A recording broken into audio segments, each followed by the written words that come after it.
Hello everyone, Federal Publications Seminars in collaboration with Ignyte would like to welcome you to this webinar titled Fortifying Cyber Defense, How to Act Now to Protect Global Supply Chains.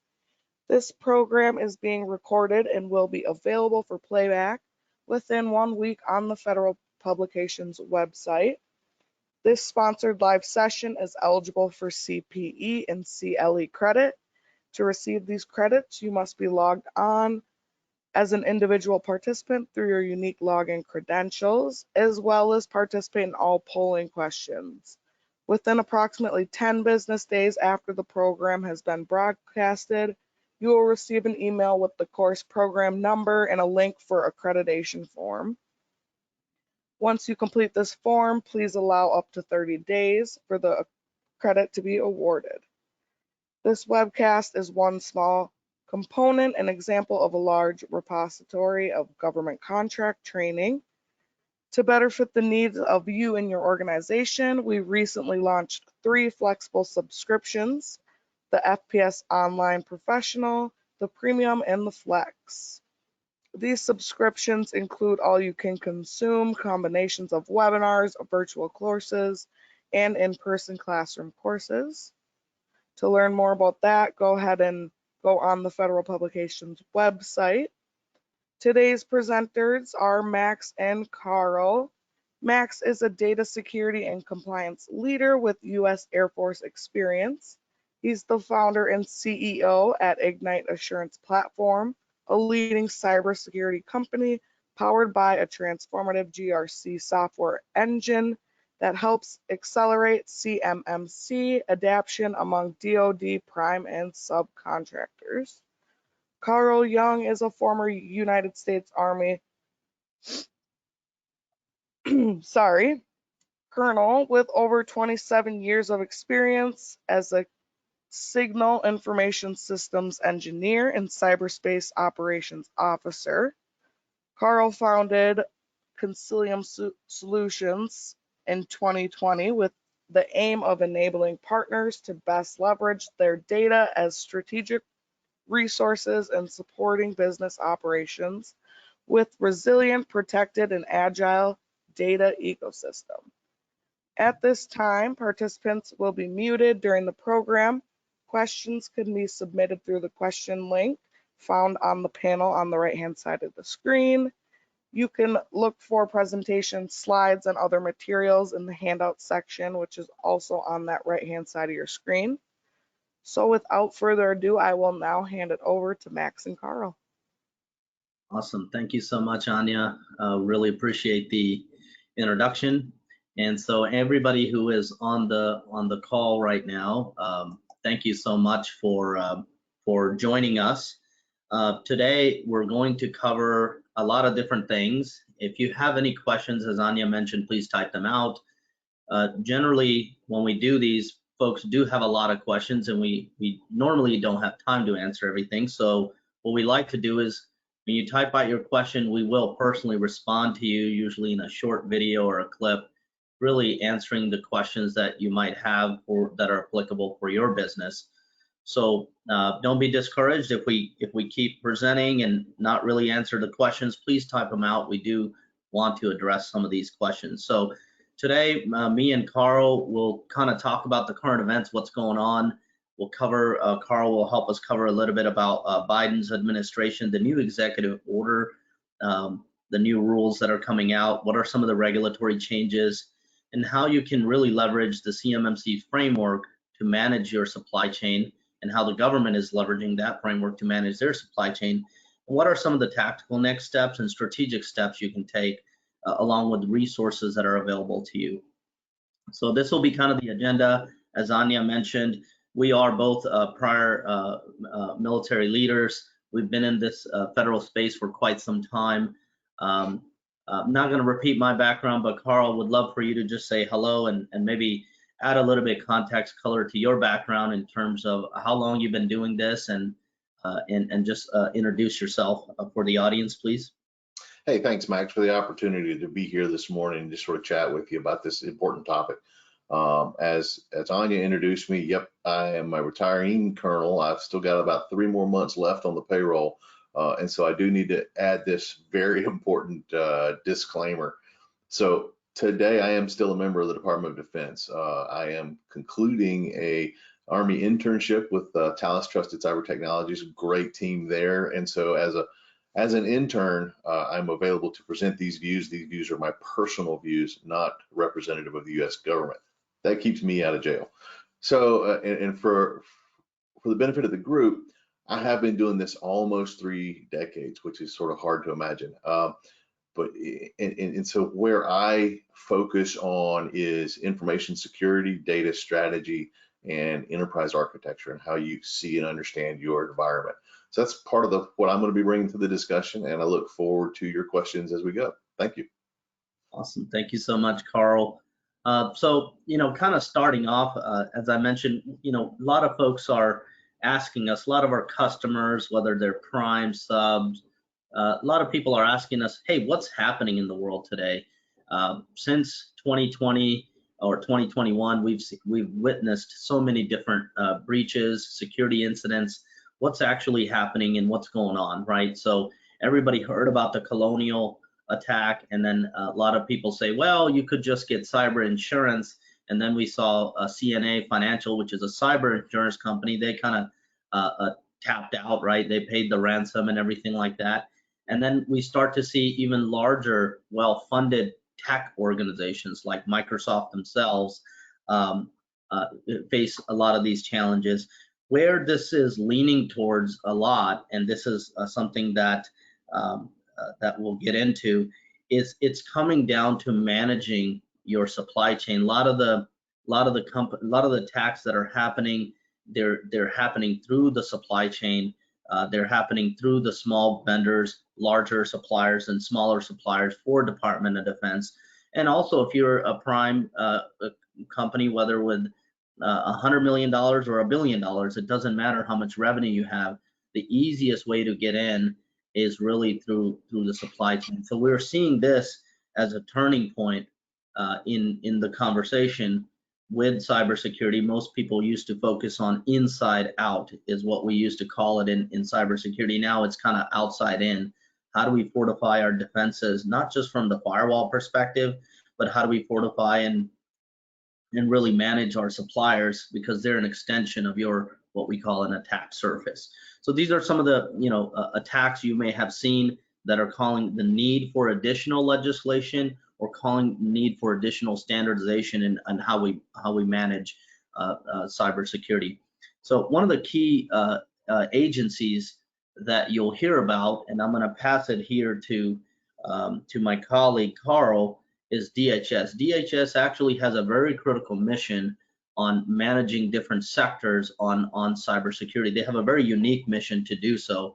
Carl, I'm going to hand it over to you, sir, to kind of talk about, in relationship to the current state, what are some of the things that DHS is in charge of, and some of the things that they are, they're able to accomplish when it comes to cybersecurity. So sure, Max. And in fact, I'm going to lead off with Rick's question. And Rick is asking us, how does the U.S. stack up in cyber defense versus other nation states such as Iraq, North Korea, Russia, and China? So Rick, I'm going to interpret your question. How do we stack up in defense of our own infrastructure as compared to other states? I'm not going to answer it from the point of view of defense from specific nation states. And so I will say we are doing very well, and we are doing very poorly. In fact, that's the whole purpose of this discussion today. So it's a perfect question. So from a military standpoint, we're really good. We jam up our defenses really strong, and obviously we have to for very important reasons. So I'm not going to go into much detail about that, because on the civilian side, I think we're doing poor to okay. And so where do we start in grappling with the civilian sector problem? Well, first you look at the Department of Homeland Security. So remember, their mission is to safeguard the American people and our homeland and our values. That's a huge mission set, and they have a sprawling organization with I think 17 or more major organizations under them. One of them is CISA, the critical infrastructure. I'll just drew a blank. Man, I apologize for that. But so CISA's mission is to lead the national effort to understand and manage cyber and physical risk to our critical infrastructure. Critical Infrastructure Security Agency, I think it is. And so when CISA is looking at it, we've got really two organizations we look to on the civilian side to manage our risk and our defense structure. CISA is tasked with kind of doing it, and the National Institute of Science and Technology, or Standards and Technology, NIST, is really helpful to us in developing those standards by which we can mitigate most of the known risks and anticipate future risks. So when we look at what CISA does for us, they've broken the world down into 16 critical sectors of the U.S. economy and its entire environment, actually look larger than just the economy. And where most of us will fall is like critical manufacturing, for example. You've got the healthcare and public health sector, energy. That right-hand column, if you flip back to the previous screen that Max was just talking about, that whole right-hand column has been hit lately. And we are having major challenges. So when you look at like what's happened in the Florida water utility attack, that one's a particularly frightening one. The Colonial pipeline attack, the JBS attack is about one of our critical supply sectors. Thanks, Max. You can go back forward. And so that one, the JBS, food and agriculture. So these things are critically important to how we conduct our lives just as everyday citizens. And so CISA is trying to understand how big this problem is and provide guidance for us. In order for us to get better at defense, we've got to have a plan, and we've got to know which direction we're headed in. And in fact, I think that's going to be the critical piece to the next slide, which is talking about Executive Order 140/28. So if CISA is the organization to sort of organize the effort, this executive order probably does the best at setting a single destination, building a strategy. Now, building a strategy may be overstating it a little bit, but it's setting a common destination. And one of the things that I want to bring out is by establishing the destination for the civilian branches of the government, the FCEB, the civilian agencies of the executive branch, actually, you're going to set a common goal. And those common goals are really simple: zero trust architecture, moving to secure cloud, and protecting your software supply chains. That's very new, how we do that for the government. Now, what we all will benefit from is this executive order has directed NIST and Office of Management and Budget to develop the standards, improve the contractual languages for those agencies, elements, vendors that are supporting the U.S. government. That will actually help spur investment from the government side to develop the standards for all of us. Right now, today, the best set of standards that we're kind of waiting on is still the CMMC, and we'll talk about that later in this discussion. But by setting a common goal, we all will start to get smarter. And one of the things I would like to continue to press through this discussion is by understanding our environment, we can then begin to take control of it, mitigate, and understand our risks. Max? So, Carl, thank you for that. And by the way, Anya, I can't see the question. So, Carl, good on you for kind of looking at what Rick asked, and it actually ties into a lot of what Carl has has mentioned. And that agency, I was actually having a lapse in memory as well. It stands for Cybersecurity Infrastructure Security Agency. So that's CISA, and it's a sub-agency under DHS, right? So they got a pretty large, broad mission to manage the entire public sector. And for the very first time in this executive order, we're starting to see pretty high technical language. The last executive order that we saw, by President Obama, we saw things like NIST cybersecurity framework, and then President Trump had similar enhancing of that language. But here, it's getting down to very technical items when we start to insert things like software supply chain. it's really alluding to that everything is, everything that you do with your suppliers has to do something with software, how you're interacting. The internet itself is built on multitudes of software. So we're going to start to see different kinds of standards. CMMC will definitely talk about that, but there's already work underway by NIST, the other organization under Department of Commerce that Carl mentioned. They're already starting to develop some standards to support this executive order. So very, very, very important. I think this just came out in May timeframe.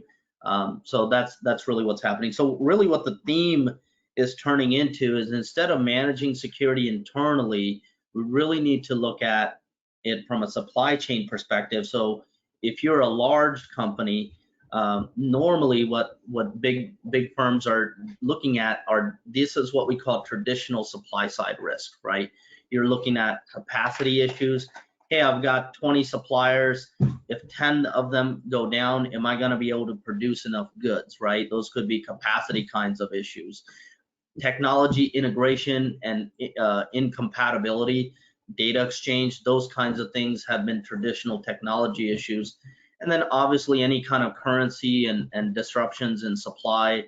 These are the things that we have managed on the supply chain side from a traditional risk management perspective.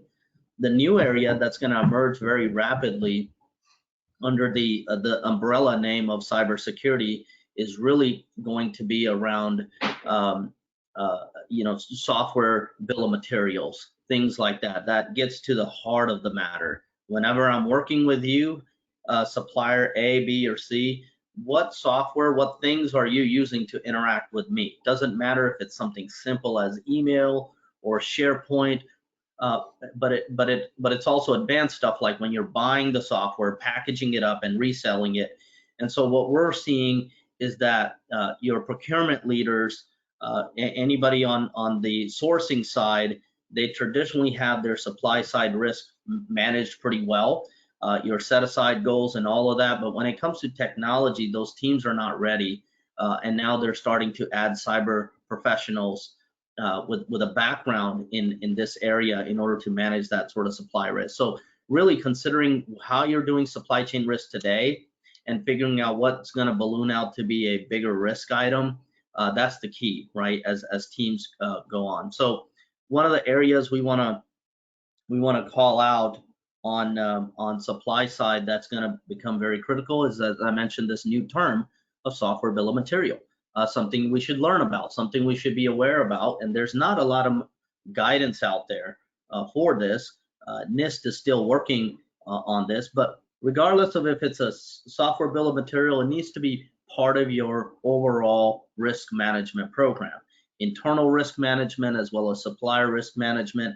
This really becomes part of your technology architecture and ecosystem. So some of these terminologies we're using, if technology architecture, enterprise architecture, these are not traditional language set and terminologies that we see on the supply chain, but they're going to become one and the same, right? So this impacts a lot of smaller suppliers and also larger primes, along with your tier 2 and what we call N tier suppliers, right? Tier 3, 4, 5, 6, 7. Somehow the primes have to take accountability of their supply chain.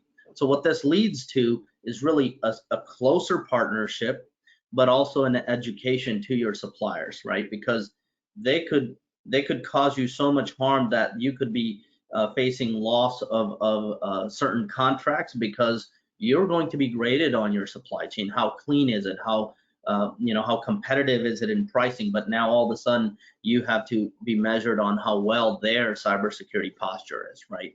That's a nuance, and now they're tying it back down to something very tactical, software, right? So you got to have a very cohesive plan, and we're going to present to you, essentially how we see the view. How does the internal enterprise architecture really extend into the supply side? Carl, I'm gonna pass it over to you, sir, because I know this is an area that you're very passionate about. Tell us a little bit about enterprise architecture, the traditional view, and then we can extend that into the supply side as well. Okay, and so just a little bit of background for the audience. Why do I think I have a reasonably valuable opinion of enterprise architect? architecture. I have served both as the enterprise architect for the Army National Guard and for the U.S. Army. And this is an example of a highly complex, sprawling organization. You look at the U.S. Army as the larger of the two, you're talking about a $13 billion annual enterprise. And so its efforts to understand its environment begin with architecture. Now, so for me, a couple of key terms. I'm not a huge fan of the way the Department of Defense architecture framework works, DODAF, because it builds a tremendous amount of energy. It spends a tremendous amount of energy building a tremendous amount of volume in their detailed descriptions of things, and it doesn't really generate something useful for human being decision makers. And so I'm going to kind of present a perspective that may be helpful, because here's why. Understanding your environment, Max was talking about the supply chain, understanding what their risks are is critical to you understanding how and where and when you pick up risks. So, one of our biggest challenges in this information environment is knowing that if our tier 4 developer, software development is already an expensive proposition, if they're not upholding the highest security standards, in addition to coding and development and production standards, this is yet something else you have to look for, then you're just picking up and passing on that risk forward to your customer. And if that's going to be the government, that risk could be essentially fatal to your company. Certainly if you find you're found fault in developing poor software. And so architecture can help. It isn't the panacea. It's not a silver bullet. No such thing in this environment. This is just a piece of the puzzle and help you understand. And I make a very distinct use of the word understand versus know. Understanding your environment is a layer beyond just knowing what's in your environment. You understand their relationships and their components and the complexities and interactions.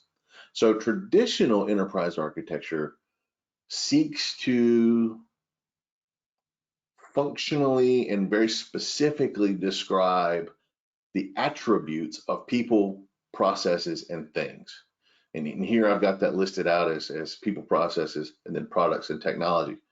And so you see, like in parentheses, some of the DODAF artifacts that come out of this environment. And it's very detail oriented, very specific attribute oriented.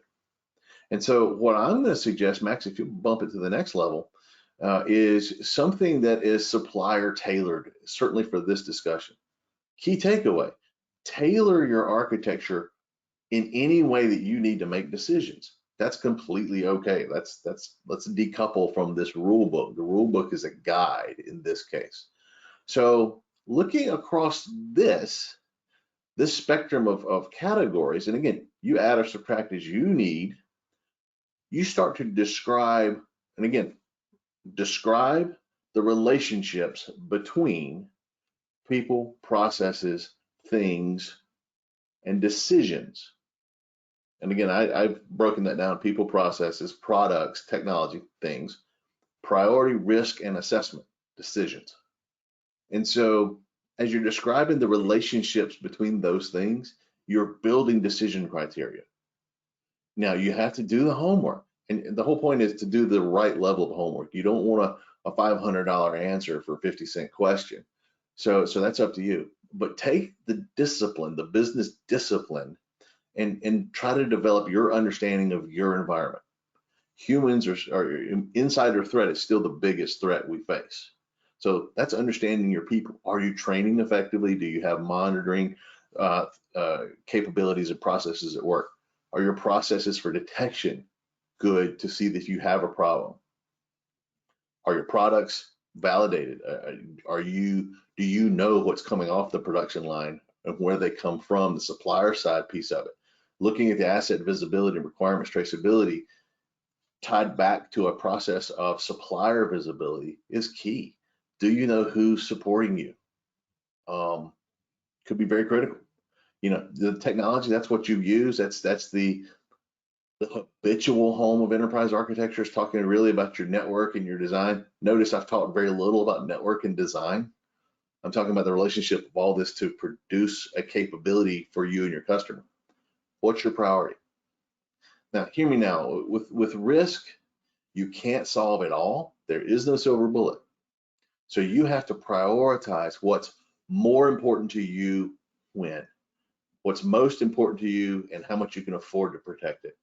So there is and will be residual risk. And what do your customers require, and what do the customers want? And that gets into identifying what risks you have, and then how do you measure all of the above. And so hopefully that perspective on enterprise architecture, just as a way to describe your environment, is helpful.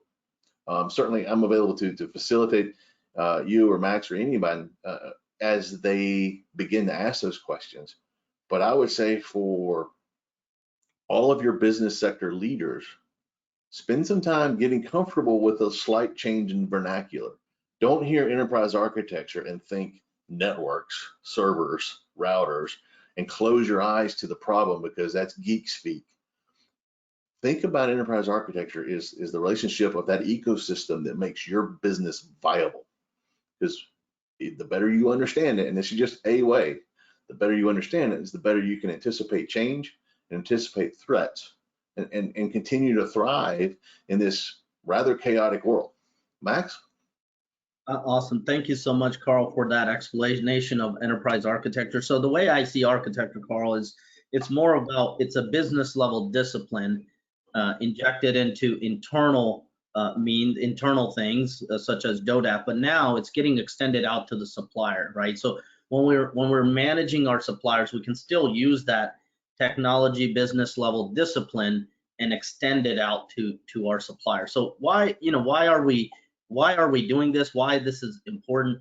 The number one reason here is that in order for us to manage the supply chain risk, we need supplier visibility, right? So usually when you're a prime company or the OEM, all you can see is your first tier relationships.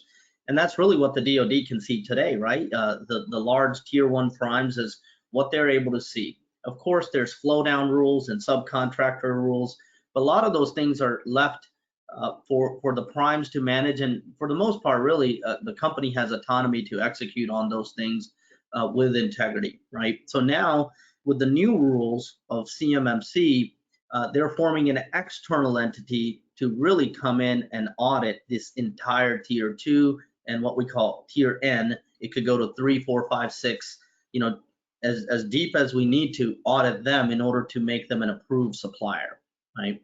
And that audit process, CMMC, it's still very much in flux, right? Nothing has been solidified.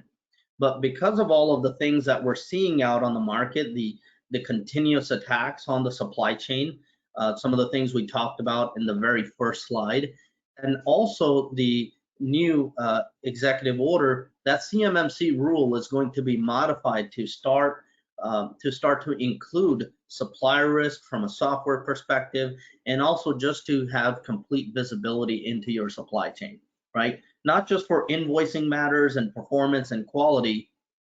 Those are things that, traditional risk, supply side risk. You're going to have to look at this whole area of cybersecurity, and enterprise architecture is a business discipline, potential business discipline to do that. Now, on the commercial side, the DoD uses DODAP, right? Another fancy acronym. But then on the commercial side, sometimes we leverage something called TOGAF. Very similar concepts. It's essentially establishing those relationships, figuring out the ecosystem, and really gaining visibility, assessing, and metrics between your technology components, the people who are leveraging that technology, ultimately to build a product or deliver a service that you're managing. So essentially here, the organizations are really shifting from tier 1 to managing all of the subcontractors, and you could say subcontractors. We've heard about the requirement of submitting your SPRS score. So the government is also interested in really gaining this supply chain visibility as much as possible, right?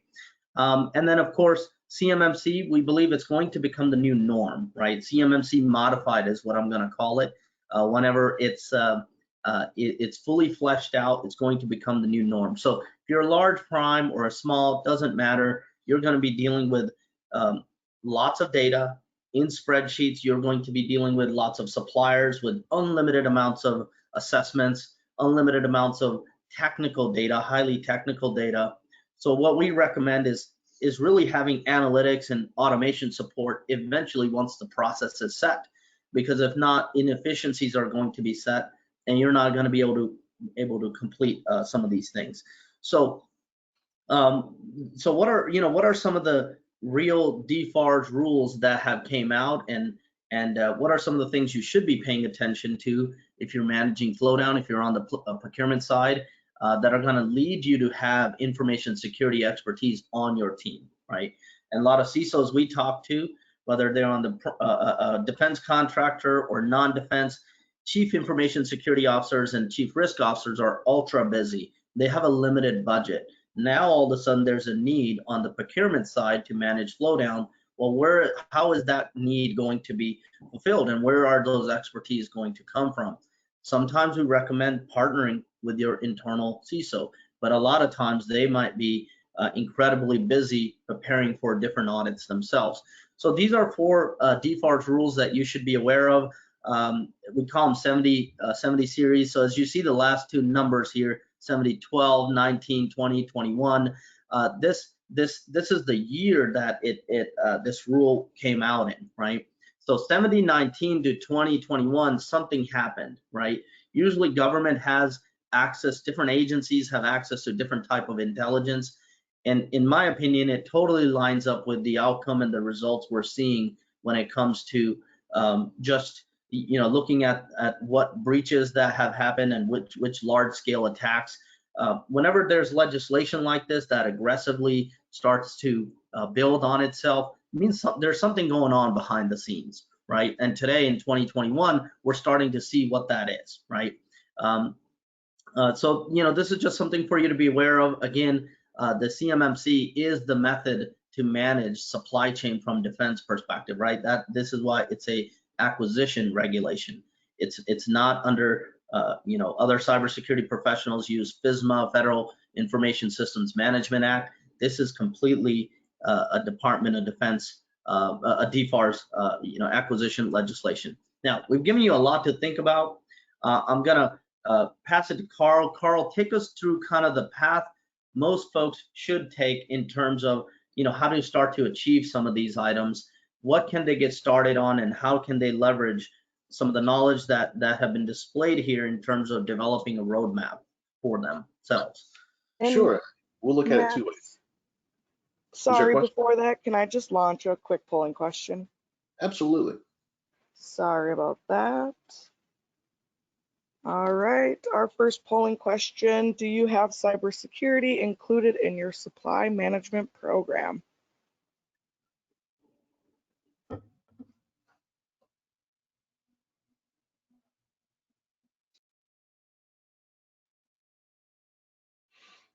Awesome. Looks like we're getting some great responses, Carl. Let me look at that real quick. So we've got just to kind of iterate answers back to the listeners. About 57% of folks are saying yes, 6% no, 19% partially, 17% I don't know, and that's switching right now. It's 29% or 20% partially. So Carl, hand it over to you, sir, just to go over this material, and we'll continue to watch the polls here. So that's pretty interesting, and if we look at where to go next, there's obvious room for improvement.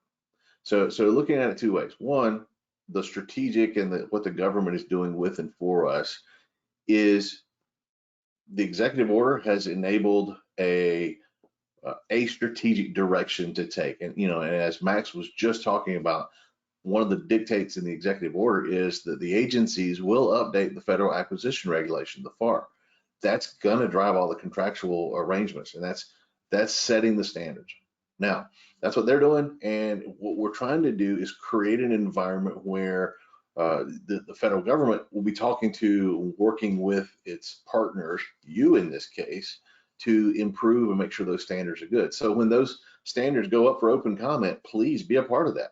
Those will be tight windows because we want to turn this around pretty quickly from the government's perspective, but have those conversations and get your concerns at least addressed. And then we leverage those standards, again, from the federal side that like NIST is setting forth and framing down in the CMMC.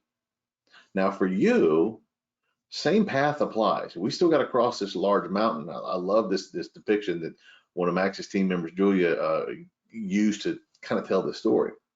The strategy is where we're going. You know, that's not even the hardest part of this effort.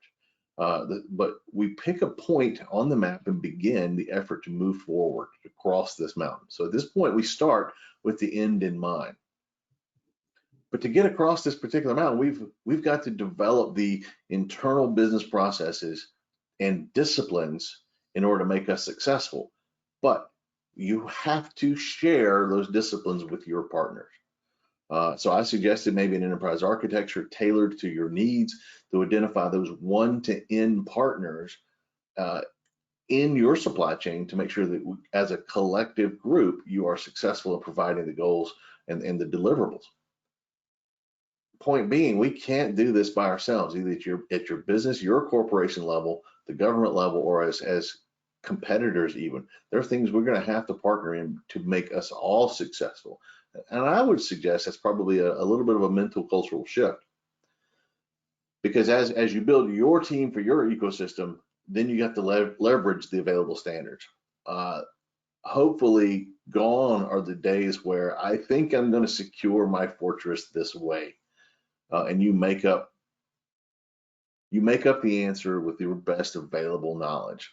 Hopefully what we do is through our partner network, through the common strategy, we leverage the available standards, NIST, CMMC, things that will be coming out, updates to the FAR, and we do what's right and best. Yes, it is expensive. Being run out of business because you failed security is more expensive. And so we've got to really figure out how to balance and manage that. Max, what thoughts do you have on the matter? Well, you know, I find your comments very intriguing. You know, as a first generation American, I always found it fascinating how America has kind of helped build a lot of global firms, and a lot of it comes from partnering, right? So back in the day, let's say in order for a company like Walmart to manage supply and demand, you had to do electronic data sharing, as an example.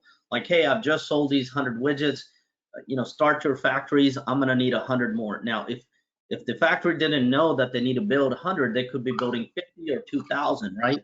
So in the same sense, when we're looking at partnering here, it's not just sharing your internal enterprise architecture, but really partnering with your suppliers to help them, you know, to help them understand what the issues are. But the government is also putting in additional rules around sharing attack and defense information, right? Hey, we saw something, here's what it looks like, and it might be coming your way, right? It can hurt you, right? So in the same way, in order for this ecosystem to work, we need to start sharing information with our suppliers to really selfishly help our own businesses be successful, right? Or else their cost is going to increase, and they're not going to want to work with you. They want to really work with somebody who is able to help them grow as well, right? To give you a competitive price. So sharing of information and leveraging how you're accomplishing some of the CMMC strategies is going to be the key. So how can you take the CMMC framework and really start to turn it into a supplier risk or a vendor risk management program? It's really simple. These are some of the tactical steps you can take. You can start to design and re-architect your supplier program, right? Take a look at your current policies and procedures.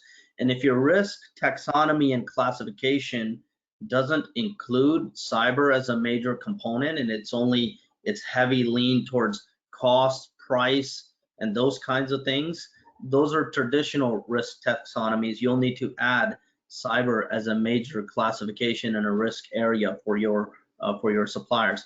Then we recommend, a basic exercise is inventorying your critical contracts that have highest value, right? At the end of the day, you do need to preserve value as a security and a risk leader. So we suggest that you do that at anything that's coming up for re-up. And then the other area that's very critical, even if somebody doesn't have high value, but they have access to your data, that's incredibly critical.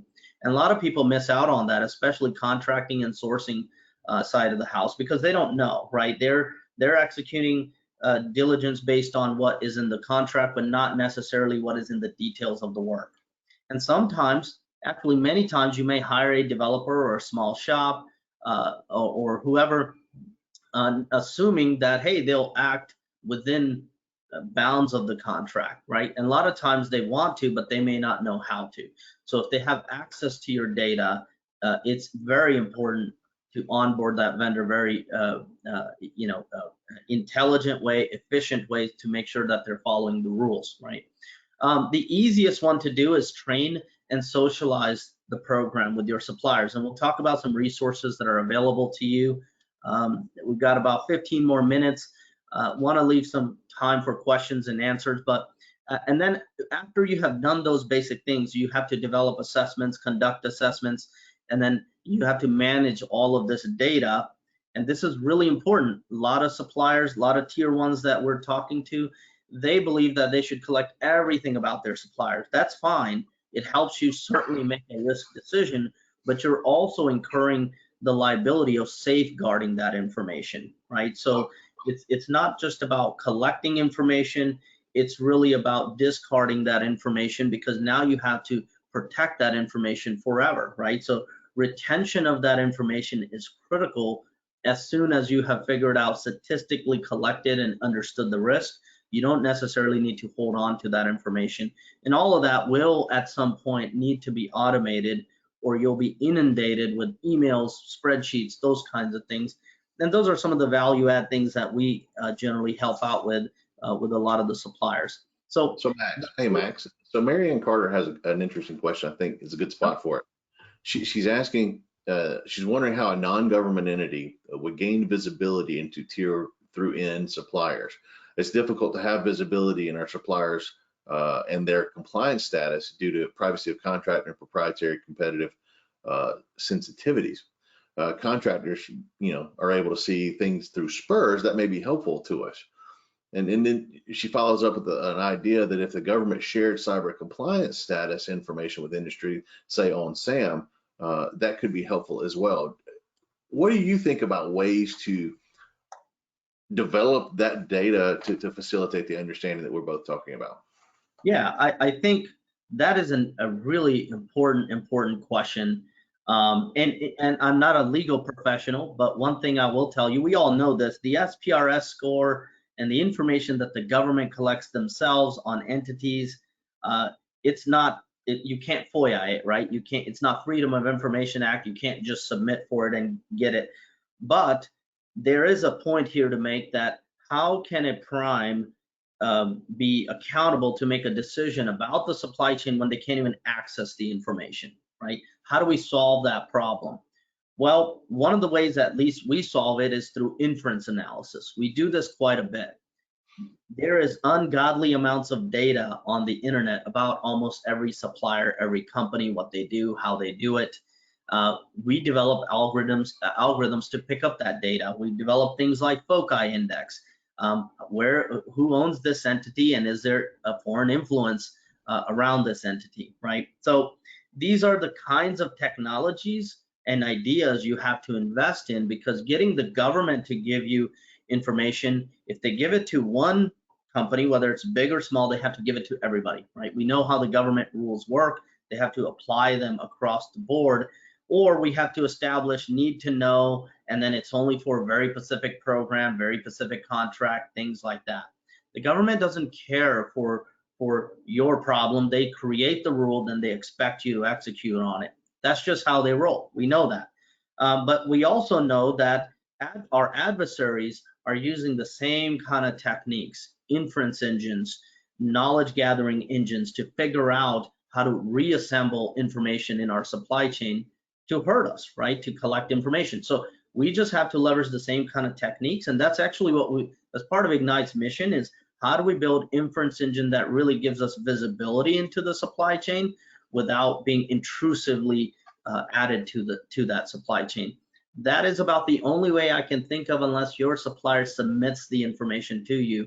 And a lot of time that information is not accurate. They're submitting it to you to win the war, but not necessarily to disclose things that they should, right? So that's the best answer I have. This is a big, huge problem area that we are constantly R&Ding in and working with other suppliers, but there is a way to do it. Obviously, the bad guys have figured it out. Now we as an industry need to figure this out together. Back over to you, Carl. No, I think that's great, and I think looking at your supplier training, if you've got anything else you want to add before we begin to wrap it up, Max, is the right way to go. Absolutely. So a few other things I'll add. When you're managing your supply chain, please provide them with the DoD training website. What is CUI, right? They need to know how to market. Well, there's also a website out there called ignyteinstitute.org. This entire training set is funded by DoD. It really helps your suppliers get the training they need. There's guided assessments, things like that, just to get them started. And if you need more information about some of this, please feel free to email us. The other thing is, I want to give Carl a little bit of time to summarize this, and then Carl, let me know. I can't see the questions. Then let's get right into some of our questions if we have any. Absolutely. So hopefully we've described a challenging world, but not an impossible world. It is tough and scary out there, and we've got to change the way we do business. If you look at the root of capitalism is maximize your profit on minimum amount of investment. In order to do that, it's going to have to take a little different perspective and develop a partnering relationship, understanding that we are mutually tied. We are dependent upon one another to do certain things well. So yeah, it's a scary, tough world. Perhaps our profit margins are not going to be what they were yesterday because our expenses are going to change, but it's still up to you to choose the destination you want. These are human problems, not technical problems, human problems. And so to begin to set the next destination, we're recommending that you understand your environment. Whole point being, make the plan, develop your plan, make your choices, and assess your plan. These are basic disciplines. This isn't, again, not a silver bullet, not a panacea that's going to solve the problem. But let's identify the fact that we have a challenging world, and let's get smart at solving the problem. Max? Absolutely. Awesome. Thank you, Carl. Carl, just a quick question for you, sir. Are we seeing any questions in our poll? Because for some reason I can't see them. Do we have any questions to answer? Because I've got one or two slides I'd like to cover, but if we have questions, I want to pause here and answer some of those questions. No, right now we were able to hit the two primary questions in stride. I believe we have a couple more polling questions to get after. Awesome. But other than that, we're clean slate. Yes, and that would be great if I could launch the last two quick.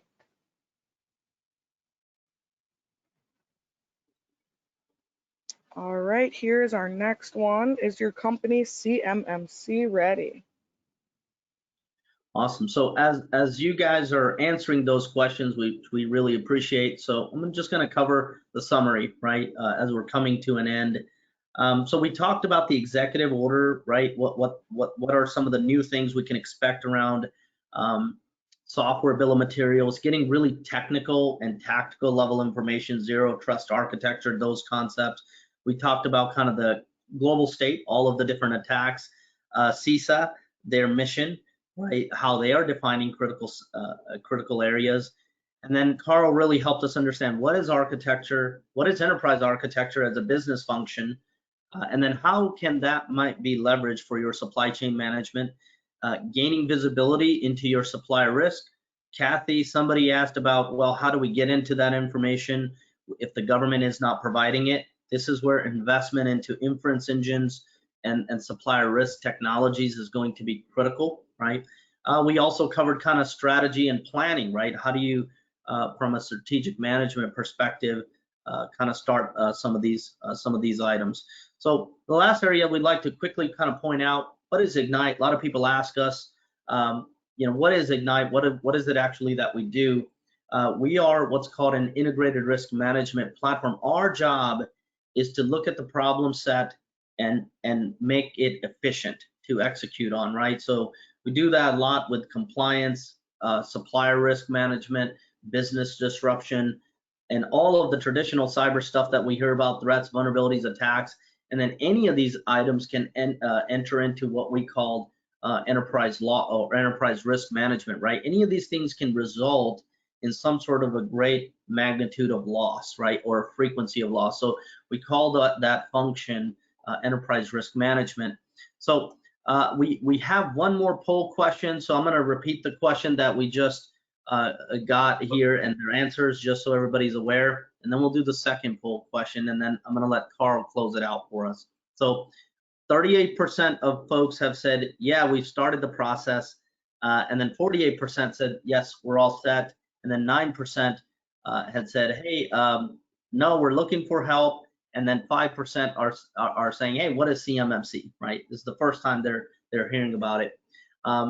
Let's run the last poll, and then Carl, I'm gonna let you close it out, sir, and with any kind of closing thoughts. Awesome. Absolutely. As we are getting the answers to the last question, I mean, what I see is we're on the path to goodness.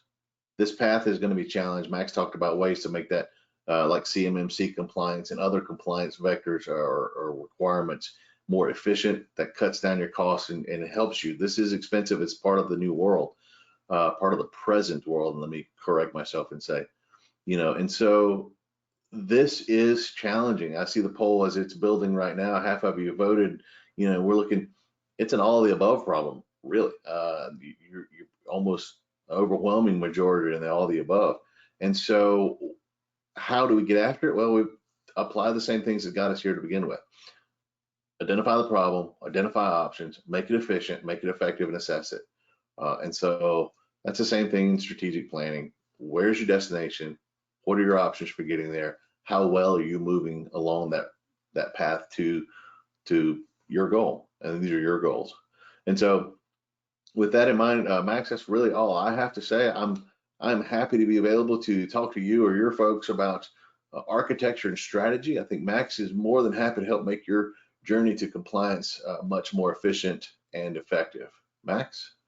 So just so everybody gets the answer, what is the most difficult part of the CMMC journey? The answers were automation, resources, budget, or all of the above.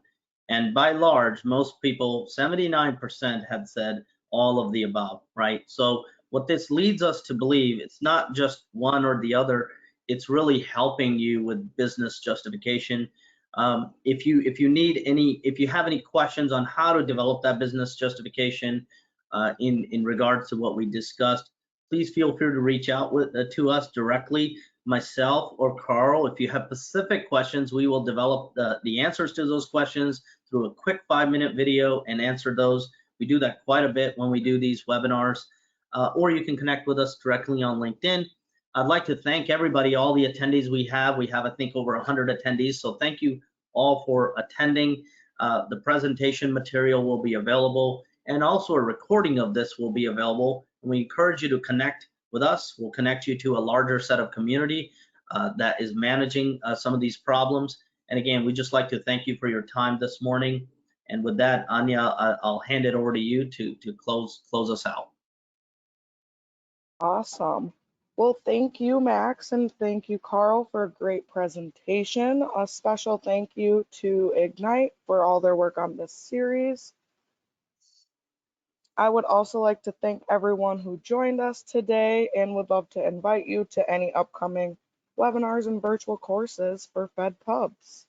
Other than that, I hope you guys have a great rest of your day and a great weekend. Thank you, Anya. All right, thank you. Bye.